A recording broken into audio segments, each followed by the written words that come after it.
Well, we made it to Friday, everybody. Welcome in to the final edition of Morning JOX for this week, at least. Conrad Van Order, Damian Mitchell here with you for the next hour. And man, oh man, do we have some things to get into. This is supposed to be the week where nothing happens. That's kind of our joke here is you have SEC Media Days and everyone gets really excited and we all are super pumped up for college football, and then we kind of forget that there's really like a week or so afterwards where nothing happens, and then you really start to get into it once, it turns to August and everyone starts to feel it a little bit. But you have a little bit of that high of media days and a little bit of a lull, and then it's full steam ahead for college football season. And thank you for a number of conferences for giving us things to talk about this week. Unfortunately, we have had some very sad news this week as well with Ozzy Osbourne passing away. Of course, you had Hulk Hogan yesterday, and some others as well. And it's just there's been a lot going on. But one thing that I did not have on my bingo card, Damian, for this week was not only the possibility of losing the Stallions here in Birmingham, but the possibility of the SEC adding another school to the conference in the somewhat near future. I'm not saying not saying this is going to happen next year or anything, but in the next 5 years or so, potentially we could have new member in the SEC. And that's where we'll start off today. If you missed the, story that broke yesterday, the rumors that were circulating, based on a story that came from Inside Carolina, which is their 247 fan site. And then essentially, it just stated that there have been discussions at North Carolina about interest in leaving the ACC and ultimately joining the SEC. I don't think that's going to be necessarily a massive surprise to anybody. I mean, it wasn't that long ago we were going through this with Clemson and Florida State and some others because they were all upset with how things were going in the ACC. They weren't getting enough money, and they were going to force their way out. They filed lawsuits. They were going to try to force their way out of the conference, and ultimately they came to an agreement. Hey, we're going to pay y'all more money than the other schools because we get it. You carry a little more of the weight. And that kind of was meant to keep them happy until, the 2030s when their media deal would run up. And that's kind of when it seemed that these schools would have an opportunity to leave. And now we have North Carolina and this report that came from Inside Carolina, the website. But apparently there have been discussions at North Carolina about a move away from the ACC into the SEC sometime in the near future. Some of the reports say that this would maybe happen around the 2030 season, so that would be 5 years from now. And if that were to ultimately happen, it would cost them about $75 million to exit the conference and be able to join the SEC, which is significantly less than, when you're talking about Florida State and Clemson, and man, you might have to be paying like $200 million to get out of a conference potentially. That number will drop to $75 million in the 2030-2031 academic year there for North Carolina. So that seems to be the popular the popular time frame, I guess, that you could see something like this happen. So as it stands right now, okay, I stand corrected. The actual number right now, if they were to leave this year, is $165 million. So it'll drop by $90 million over the next 5 years. So I think you can see why they might be trying to hold on a little bit, Damian, before they ultimately make any of that happen. But of course, there were reports along with this that their drafting partner, or I guess rumor was that their drafting partner would be Clemson, and that's who ultimately would come to the SEC with North Carolina if this happened, right? And we, who knows? The SEC might not even be interested in that. I think you'd probably have a conversation, but I'm not Greg Sankey. I don't know. I'm just saying. I think we all would agree that North Carolina would be a welcome addition to the conference. But based on what I was, some information that was relayed by Pat Smith to me last night, because I know he's been doing some digging around trying to kind of get a read on all of this. I was actually told that it would maybe be more likely that Virginia or NC State would be that second school that would come over instead of a Clemson or an FSU. That doesn't mean that Clemson or FSU couldn't ultimately end up in the SEC one day, or even, in a deal with North Carolina or something. But I would think, and Virginia would be the one that would make the most sense to me, right? Because it has very high academic standards, very good baseball program, good basketball program, but it would look very good for the conference to have another university like Virginia that would be kind of, and maybe a similar category to a Vanderbilt or closer to a Vanderbilt. And of course, we know North Carolina. We'll see how this football experiment goes with Belichick, but very rich history of basketball. Granted, not against teams from the state of Alabama in recent years, but I think we would take that. And baseball, good baseball program historically as well. So be very interesting to see, but that's the big rumor. That's the big report last night is that North Carolina has started exploring an opportunity to leave the ACC for the SEC. So when you saw this news yesterday, Damian, what was kind of your immediate thought or your immediate reaction on North Carolina? I'm not going to say it shocked me because, even when we were going through kind of the early discussions on realignment, North Carolina's name was usually kind of brought up, but most of the time it was just like a package deal. Oh, it's North Carolina and, somebody else. The fact that North Carolina was open, now it's very open. North Carolina shopping it a little bit just to see, which is cool. And for the SEC, you're reaching another market. You're reaching into, North Carolina side of things. And, with the tradition and history that program brings as far as athletics, it's very beneficial.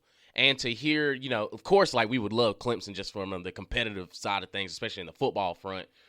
But adding a Virginia or NC State as well with it, I would lean more Virginia because, again, that's another market that you're reaching. That's another state that you could definitely bring into the fold. Mm-hmm. But I look at it from I look at it from Florida State's perspective of, man, you must not be as important as you think you are.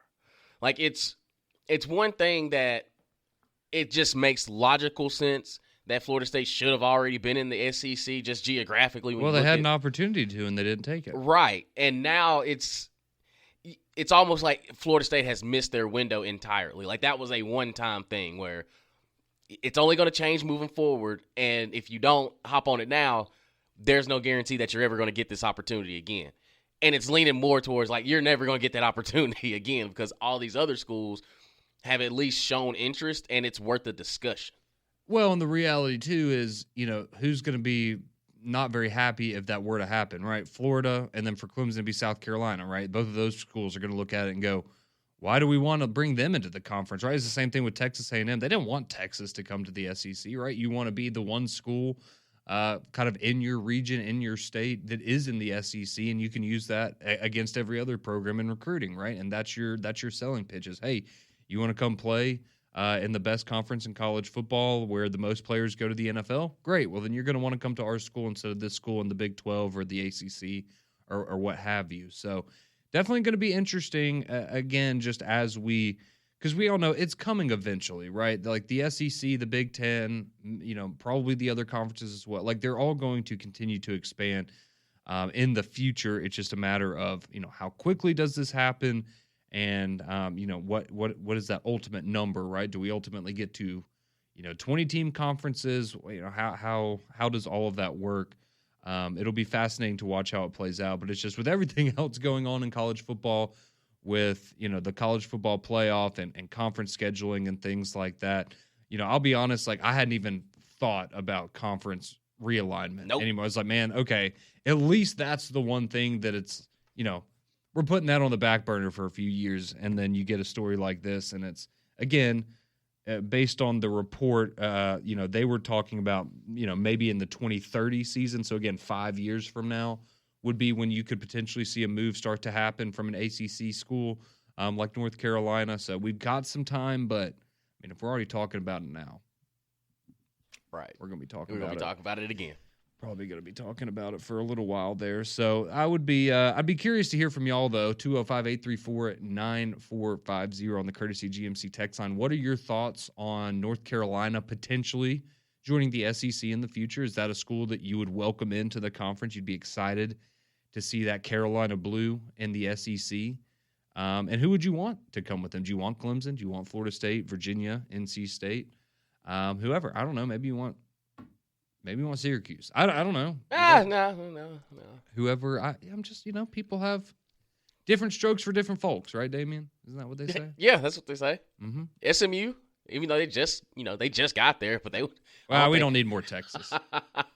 Well, Stanford and Cal. Get Brian Harsin back over here. Let's stretch this, makes this thing worldwide. No.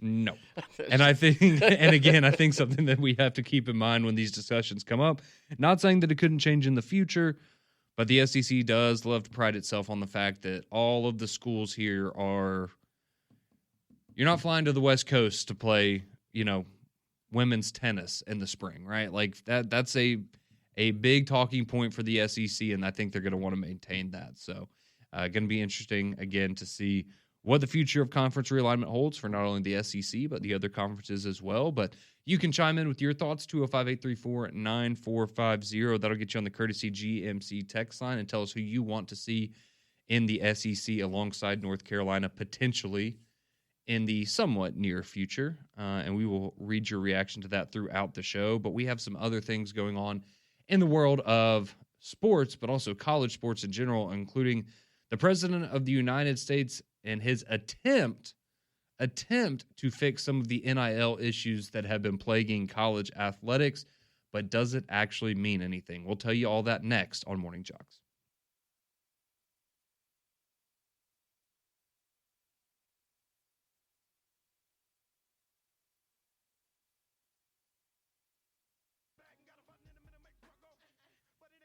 I'm going to sound really dumb if I guess who this is and I'm wrong. I don't know. It reminds me of like Tech 9 or something. No, he said his name. Petey Pablo. Oh, okay. Well, it's all good. Not familiar with. Yeah, Not familiar. I apologize. Freely? No, sorry. Oh, yeah. But yeah, he's from North Carolina, if you didn't know. Well, I did. I certainly picked up on that part, but Tech 9, he's from Kansas City, Missouri. Okay, see, I knew he was from some random KC-Mo place like that. Yeah, I wasn't a big fan of him either, but to each their own. But appreciate y'all tuning into Morning JOX this morning. Conrad and Damien here with you, and we spent the first part of the show talking about the story that came out yesterday about North Carolina potentially joining the Southeastern Conference in the near future, and we wanted to get some of y'all's thoughts, and you can continue to chime in there on the text line with who you'd like to see join the SEC alongside North Carolina potentially in the future. Obviously, nothing set in stone as far as that goes. But there was another big piece of college football news yesterday, and that was the news that President Donald Trump has signed into effect an executive order aimed at helping out college athletics from a financial standpoint, mainly when it comes to NIL and things of that nature. So it's titled the President Donald J. Trump Saves College Sports Executive Order. I don't think that name should be a surprise to anybody. It's a mouthful, but yeah. That is exactly what I would expect a Donald Trump executive order on college athletics to be named. But generally, the general idea of this is that it hopes to set out specific guidelines to preserve athletic scholarships based on athletic departments' annual revenues, and it also is aimed at it's basically telling schools, hey, you can't have third-party entities coming in here and offering pay to play, right? You can't have guys coming in here, boosters, stroking checks to go and get recruits. You can't do that. Well, you're not supposed to do that anyways, and that was kind of the whole thing with NIL is how do you get around this loophole of, well, it's not technically a third-party, pay for play because, well, they're endorsement deals, right? They're getting something out of this, whether it's a social media post or a you come eat at their restaurant or whatever. And I think we all know pretty quickly that kind of, I'm just saying, I never saw Jackson Dart doing a commercial for his private jet. He just kind of had that private jet from what I understand. So I'm just saying, I think we all kind of saw how it worked in reality versus what, maybe it was supposed to be or how, people thought that it would ultimately end up. And so with all that being said, yes, it is an executive order signed by the president that does, raise people's eyebrows to get your attention a little bit, right? But I mean, the reality of it is it's just essentially telling you, hey, don't do the thing that you're all doing and have been doing for a long time and hiding and lying about it. Yeah, just don't do that. Okay, well, people are going to continue to do the same things that they have already done. And so now that you kind of have this back and forth with the ruling a couple of days ago that essentially collectives can continue to operate the way that they did in the past. It's hard for me to see where any actual change is going to happen in the immediate future. It really does feel like even with the $20.5 million cap, but if the collectives are still kind of able to do their thing, like, we're going to be talking next year about how Texas or somebody spending $30 million on a roster when it was only supposed to be 20.5. And guess what? Nothing's going to happen to them. That was the first thing I thought of. It was like, okay, so what if somebody goes over this? Are they who's going to enforce it? Yeah, like are they subject to fines? Like, are we talking about jail time now? Because it could be now we're getting to the political side of things. And I was just like, okay, so if your school has the ability to get more than that, that 20.5, it's like, who's going to stop them? Like, what is going to stop them from also just bringing it all in? Like, sorry that we found an advance on our collective, on our budget, but like you said, if you're the Texas A&M, like we just saw that Texas A&M was bringing in over $50 million. So it's like, who's going to stop this? Mm-hmm. Who's going to enforce these rules? Because again, it's going to be even bigger separation between the haves and the have-nots at that point. Because to me, there's always going to be a workaround. Like if they try to have it under the gaze of, like, hey, I made a charitable donation. Okay, yeah, that charitable donation was $40 million. And it's like, okay, we'll see what we can do. So I don't know exactly what this is going to really look like and how they're going to truly make this thing right for all schools involved. Like, that's the thing, because, I mean, if you're, like Vanderbilt, you don't necessarily have to report it because you're a private school. So it's like, oh, how did Vanderbilt get these new jerseys again this week? Like, okay, well, wonder where this money's going. How did they sign a 5-star? You start to wonder, and it's like, okay, well, there's some workarounds.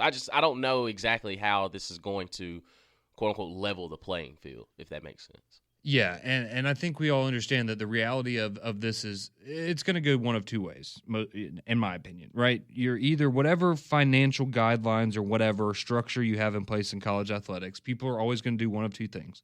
They're going to find loopholes around the system so that they can have an advantage, or, as we've kind of talked about a little bit in recent, we kind of joked about it in recent weeks, but you're going to have like the return of, the quote unquote bag man at schools, right? Because there are schools that are going to be able to offer more than $20.5 million a year, and there are going to be schools that get desperate one year and decide we really need to turn this program around, and we are going to put a lot of money behind it and make that happen, and we need to find a way to kind of keep that on the down low. Like, regardless of how it is, people have always cheated. I know that's, a crazy concept maybe for some people to understand, but people have always cheated. They're always going to cheat. There's no way around it. That's just, it's human nature, and people looking for an advantage in any way that they possibly can in a super, super competitive field. It is what it is. And so again, sounds nice. You have the president, signing executive order. That's fine and dandy, but I think at the end of the day, it's probably going to be a big nothing burger. And maybe I'm wrong, but I find it hard to believe that. I can't imagine that's really going to ultimately lead to a massive amount of change. But right. We'll see. See, who would have thought that in the year 2025, we'd actually be missing the old Jeremy Pruitt route of just throw it in the McDonald's bag. Yeah, it was easier then. There was an art to it. It was. I miss those days because now nothing makes sense anymore. Yeah, it's just the bag may be a little bit heavier now because of inflation and things like that. But it was a lot easier when they could just put it in the bag and say, "Hey, be quiet until you get your degree." Well, and I think one of the telling things for me, and who knows, maybe they were just being vague because they don't want to publicly speak on it. But last week at Media Days, I think every coach that I heard, or just about every coach I heard, when they were, doing their, questions with the media, and you're sitting there listening to them, and I'm pretty sure they all got asked a question along the lines of, how are y'all navigating, this new house settlement, or what's your understanding of the house settlement? And every single person, every single coach said, yeah, we don't really know. Oh, okay, great. So I'm sure that's going to go over swimmingly. So again, if you're just now joining us, President Trump, he signs an executive order yesterday aimed at kind of putting some guardrails around NIL and the pay-for-play opportunities that could still arise in college athletics. But as we know, that stuff's still going on. So probably not going to ultimately lead to a whole lot. But we have somebody that chimes in on the Courtesy GMC text line, just like you can, 205-834-9450. They say, how about this? If you get caught going over the budget, then the next year you have to give every school in your conference that same amount that you went over. Each school? Yeah, I don't think that would ever happen, but it's a brutal punishment. Absolutely. It would get some attention. It would spark change. Yeah, I mean, but I mean, I don't know. I guess it would be kind of like a luxury tax, right? Like you have in professional sports, it just goes to the other programs potentially. That would be interesting. But yeah, I mean, as I've not to,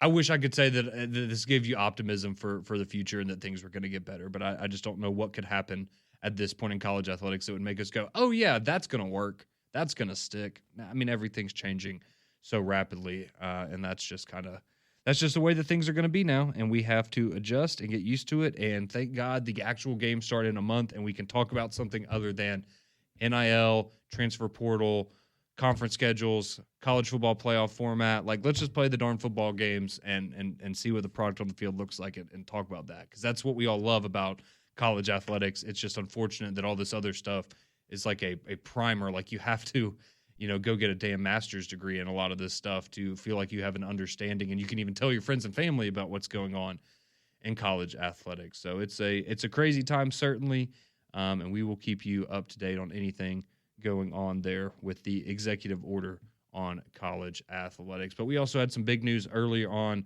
that we talked about, and that is the report about North Carolina exploring a move to the SEC in, I don't know, the next 5-6 seasons, somewhere in that timeline. And a lot of you have chimed in with your thoughts on who you would like to see join North Carolina in the SEC. And so we will get to your text, your calls, and much, much more here coming up on the Friday edition of Morning JOX.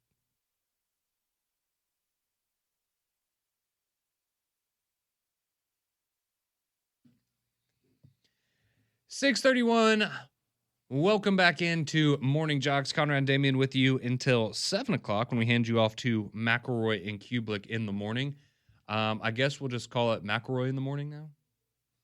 Yeah. Cole'll be back on Monday. He'll be back, yeah. He'll be back on Monday. But I know you have had a fun week with Greg here this week, and so that will continue from 7 to 10 on McElroy and Kublick in the morning. Then I will be back from 10 to 2 with Three Man Front, alongside Pat Smith and Landrum Roberts, as Molly Robinson taking a little bit of time off today.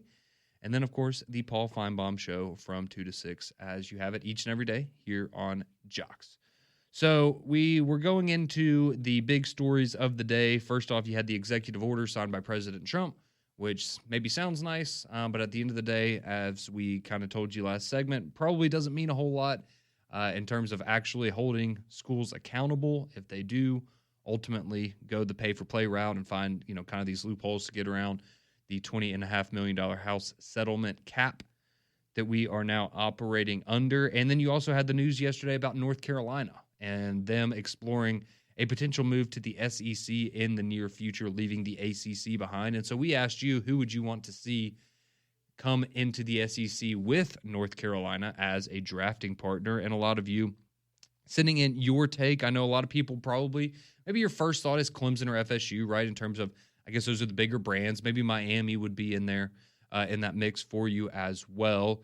But as I shared earlier, I was told last night that, Virginia and NC State would probably be more likely candidates to potentially join North Carolina in the SEC. So to the Courtesy GMC text line we go, where Chris chimes in and says, I would rather Duke come with North Carolina to keep that rivalry going. Duke is a great school academically, great at basketball, and they've actually been pretty decent in football lately. Can't argue with that.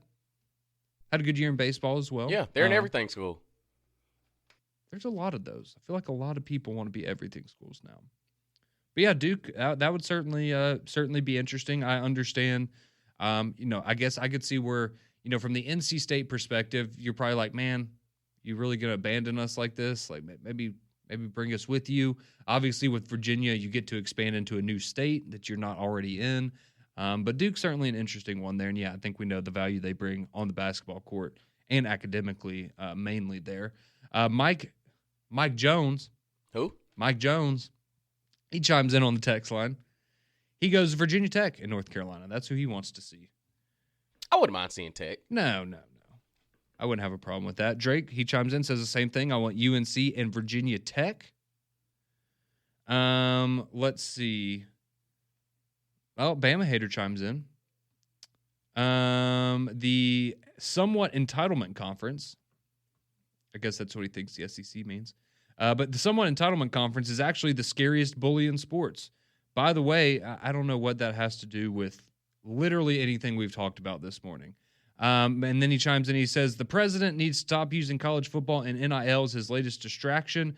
Yes, I do like politics. JOX is the political campaign headquarters for all things Alabama football. Thank you for chiming in this morning. Roll Tide.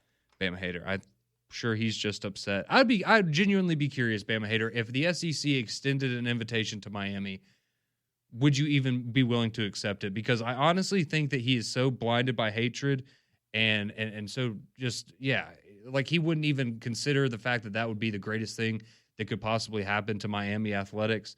And I really think he's just so blinded by hatred that he wouldn't even, oh, no, we don't need the SEC. Okay. It'll help. Well, maybe they could actually win something since they haven't won anything since they joined the ACC 21 years ago.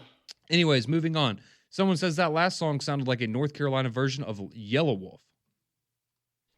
I feel like you're disrespecting Petey Pablo in that one. Never a big Yellow Wolf guy either. He's from Coleman, right? Somewhere in Alabama, but I'm with you. I think it was a tough listen. Yeah, I hear a lot of people bragging about Channing Tatum being from Coleman, not so much the other guy. Let's see. Petey chimes in. Pablo? Oh, no, sorry. This is Lance. He's saying Petey sounded like mystical. Okay. Okay. Yeah, I can hear it. I could hear that for sure. Let's see. Someone chiming in on the text line. They say, bring Georgia Tech over with North Carolina so we can have the Georgia and Georgia Tech rivalry be in conference. Okay. I wouldn't be opposed to it. Yeah.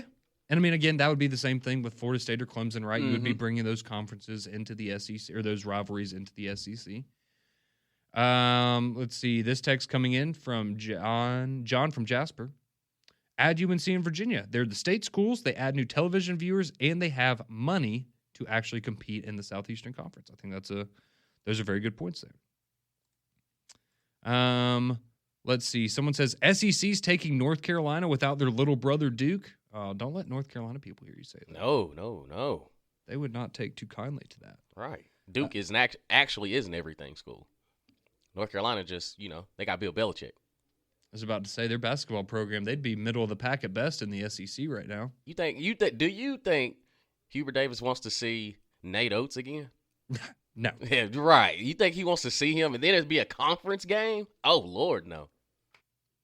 I'm just waiting for somebody to bring up something I said about Nate Oates earlier this year in North Carolina. But yeah, I know. Yeah. Hopefully y'all forgot about that. They haven't. Yeah, well, we'll see. I'm sure someone's going to bring it up. Jimmy chimes in on the text line. He says, need another state in the SEC footprint. Let's go with Virginia. Yep. I do not hate that. Alex chimes in. He says, I want either Virginia Tech or Florida State to join North Carolina. Okay. Let's see. Mad Dog chimes in. He says, North Carolina will be another Vanderbilt of the past. I think they could fare historically decently. Have a better track record in the world of athletics than Vanderbilt. He also adds War Eagle in there. So I just... Okay. Alan chimes in. Unfortunately, Alan, this would not work. I don't think, or at least we've never seen this before. He's suggesting what if you do like how in sports you have like a 3-team trade? Mm-hmm. Said, well, what if you do a trade to get North Carolina and Oklahoma State? Absolutely not.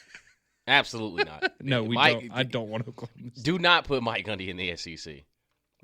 Oh, Lord, no. Okay, quick sidebar. This was a Pat Ponders question yesterday, but Pat asked us if Deion wasn't in the Big 12, who is the face of the Big 12? And I said it's probably Mike Gundy. I'm not saying that that's a great thing. I feel like that's the right answer. Would you agree with that? No, I'll say Chris Kleiman. He is. He's running that conference. Mike Gundy's just been there longer. Okay, but who do more people know? Hopefully they know Chris Kleiman Chris more. Kleiman walks down the road. There's maybe a 1% of Americans that would know who that is. Mike Gundy. A lot of people are going to know who Mike Gundy is. I do not like that guy. I understand that, but that doesn't mean that he wouldn't be the face of the league. No, it'd be Matt Campbell because he's up for every job that's open. Again, how many people Not could many point people. Matt Campbell out of the lineup? Trust me, I just do not want to admit that it is Mike Gundy. I don't like him, man. It's Mike Gundy. Sorry, it is what it is. Let's see. We have another text coming in. They say Virginia, Virginia Tech, and West Virginia should all come over with North Carolina. Well, West Virginia is not in the ACC, so that would be tricky. But yeah, Virginia, Virginia Tech, I think. Let's see. Chris chimes in. Different Chris. Says Miami would be a middle-of-the-pack SEC team at best. Okay.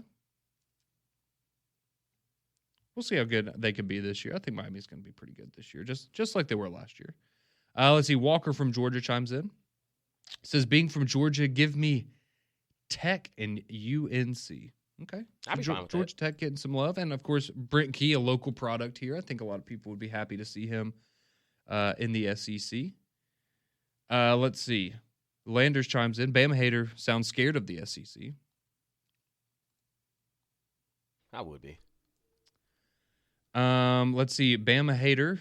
He has chimed in now. He says, my opinion is not hatred. It's just a different opinion than yours. It is a different opinion than literally any other person I've ever heard from in my entire life. But he says, I bet you and every other Bama fan, you hate Texas, Oklahoma, and with a passion, and you hate that they joined, and you probably want Vanderbilt to leave the conference. There's no standard in Tuscaloosa anymore. I do not hate any college football program, well, except Texas A&M, but that's different. That's different. Everyone understands that one. And that's not like from a competitive standpoint. That's just they're annoying.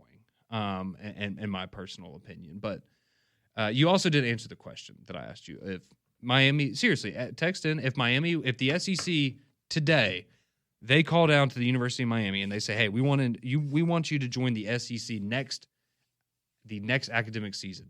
Would you want Miami to join the SEC? And I think your answer is probably going to be no, and it's going to be because you realize that you have a better chance to make a college football playoff playing in an ACC that maybe has two good teams every year that you're going to have to compete with. But I would love to get your thoughts on that. Eric in Adamsville chimes in. He says, UNC in Maryland. Okay. Maryland? That's different. Maryland. I would be curious as to why Maryland. Unless I guess maybe you're going the same route of, you're getting into a region that you're not in already, but yeah, I would think I would go Virginia before I went Maryland personally, but right. That's certainly interesting. You think Tony Petitti is going to allow an SEC? Yeah. You think he's going to let Greg Sankey come into his turf, his trap? Yeah, no, I don't. Absolutely, I don't think that's going to happen. He also says, "Can't believe you're slandering Petey Pablo." I'm sorry, I was not familiar. It's all good. I was not familiar. Tom chimes in. Yellow Wolf's from Gadsden, not Coleman. Okay. There you go. Okay. That's where my wife's from. Or that's where her family's from, at least. I'm sure they listen to Yellow Wolf. You got to support local, man. I guarantee you they don't listen to Yellow. I guarantee you they have no idea who that is. But appreciate all of y'all chiming in. Y'all continue to chime in on the courtesy GMC text line. We'll keep getting some of your thoughts on the potential expansion of the SEC. But let's go to the phone lines real quick.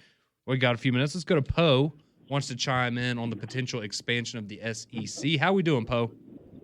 Man, good morning, Damien, Miss Conrad. Look, man, I love y'all. I love all Jocks family in the morning. But can we please stop, man, because y'all, it's killing me. We don't need no more expansion. We got Texas, Oklahoma. My conference is good. Needless to say, what can I say? A Mississippi State fan. I went 2-10 last year. But I ain't a fan of Bill Belichick, and that's just me, man. So North Carolina, okay, I'd rather for because, and my thing is this, and I'm gonna hang up. When we do this realignment, it takes away from the rivalry games at the end of the year, man. Because I don't even think we got Oregon State no more.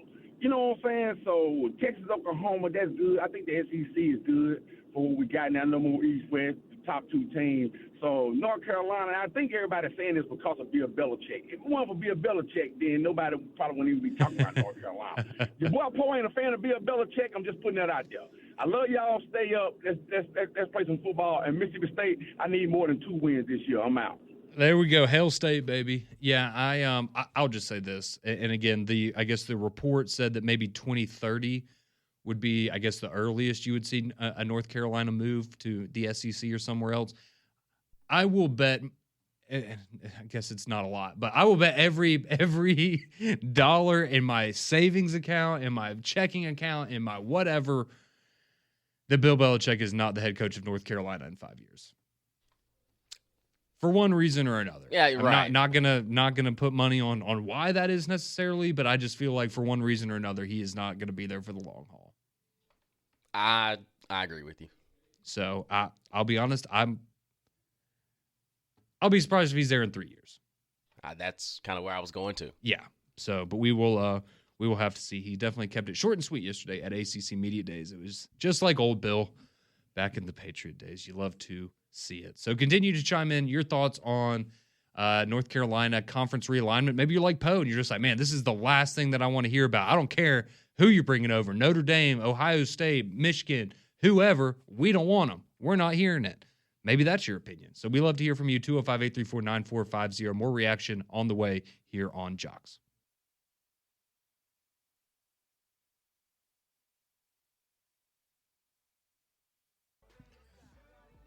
Welcome back into Morning JOX here on your Friday. Hopefully we can get your weekend started off right. Hopefully everyone has a great time as we send you off into McElroy and Kublick in the morning, then three-man front and Paul Feinbaum show, and that'll get you right into your weekend. And we continue to get reaction on the future of conference realignment as the big story in college sports, especially in this part of the country yesterday, involving North Carolina and them expressing some interest maybe internally in leaving the ACC for the SEC. And so back to the Courtesy GMC text line we will go as y'all continue to flood us with your takes on who you would like to see join the league with North Carolina. And we seem to have everyone else revolting against Bama Hater at the same time. But we can get to all of that. And as much fun as I'm having with this conversation, it does love getting the interaction. Always want to get the interaction. Happy to always engage with our listeners. But I was really looking forward to that Memphis story because if y'all missed the Memphis story, I'm sure you'll get to it on McElroy and Kublick. I know we definitely will on three-man front. But yeah, when you got players sending Instagram DMs of playbooks to opponents and things like that, whoo. Yeah, It's been a bad couple weeks for Memphis. Yeah, that's one of those. I got to put hands and feet on you the next time I see you, big dog. Like, and we lost the game. Yeah, and we lost the game. Yep. And then to find out, like, wait a minute, there's like, imagine I just picture myself being on the field and looking like, why do they always have a check for everything that we have? Mm-hmm. Huh. I'm like, okay, like our signals, like let's switch it up. Like I could see it now having a conversation with my coach of like, hey, let's move the dummy signal to like the other side. Like just let's kind of swap it up. Like make sure green is live this time. Okay. And they still have checks. Then I'm like, all right now, something's up. But yeah, it's you guys so think it was the player that just got kicked out of the program? I'm telling you, man, that's shocker. That's a dangerous. That is a dangerous game. You talk about integrity of the game. Yes. Yeah. Yeah, he is not a good. Like he ain't a good dude. No, absolutely not. So yeah, if you that was a very vague description of what's going on, but if you're interested, go Google Memphis football and it'll show up. But yeah, they had a former player last year that sent an Instagram DM of their entire playbook to the UTSA quarterback in a game that UTSA would go on to win last season. So yeah, that's a little bit of a interesting story there, but not quite as big as conference realignment. So we go back to the text line where y'all continue to chime in. And we have a text that says, Bama Hater would never want Miami to join the SEC. His team can't even win the conference in the weakest Power 4 league there is right now.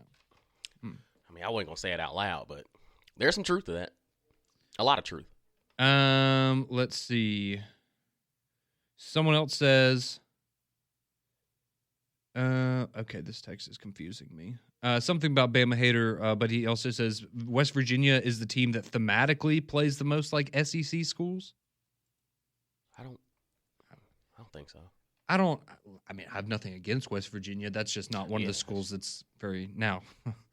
Back in like 2006, yeah, bring it. Would have jumped Pat White and Steve Slayton, yeah, bring them over, please, bring them over. And coincidentally, they had the same head coach then that they do now. Now, Full circle. been 2 different stints, but Right. it is the Full same circle moment. Yeah, it's the it is the same guy there. Let's see. Someone else chimes in and says, "I'm glad to hear someone else has non-sports related hate for Texas A&M. They're just weird. They are. It is truly one of those like if you know kind of things. I feel like, and nothing against like I'm sure there are like I actually enjoy John Mack. Like I think he's funny. Now sometimes it's okay. Like we're going a little too far down this path here, but I know Texas A&M fans that I don't necessarily mind. It's more so the idea of them that I don't like. But it's kind of hard to explain. But again, if you know, you know. Antoine chimes in. He says, if it's not Clemson, then we don't want them. Can't be bringing down the conference with teams. Okay. Fair. That's a fair. That's a fair argument. I can understand that. Let's see. Somebody making okay. So the person that suggested Maryland is they're saying it because of the TV market, because the DC area is a top 10 market or top 7 actually. I mean, it's market, which I understand, but again, Big Ten's not going to let them go. No. And if you forgot that they're in the Big Ten, not the ACC, I do that all the time too. So don't feel bad. Like you gotta think for a second. Like, oh yeah, they are in the Big Ten. Well, and my dad's a huge Maryland fan because he's from Maryland, and a lot of my family's from Baltimore, and so I have a lot of memories watching them growing up in the ACC. And I still forget it all the time. Let's see. Someone else chiming in. North Carolina and Virginia would be the way to go, and even Clemson potentially. Don't want FSU or Miami. ACC is right where they belong. Okay. We'll get back to Bama Hater. He chimes back in. He says, joining the SEC is not up to me and doesn't matter because every championship that Miami came with was when they were independent. He says, and then he follows it up by saying, I would like to see Ohio State, Miami, and Clemson join the SEC. How long would it be before Bama won the SEC again if those teams joined? I would say they have just as good of a chance as any of those other programs. I know what happened the last time I saw Alabama and Ohio State. Someone said, imagine LSU and Virginia Tech in a night game. That'd be pretty cool. It'd be tense. We'll be back Monday at 6 a.m. McElroy and Kublick in the morning. They're next.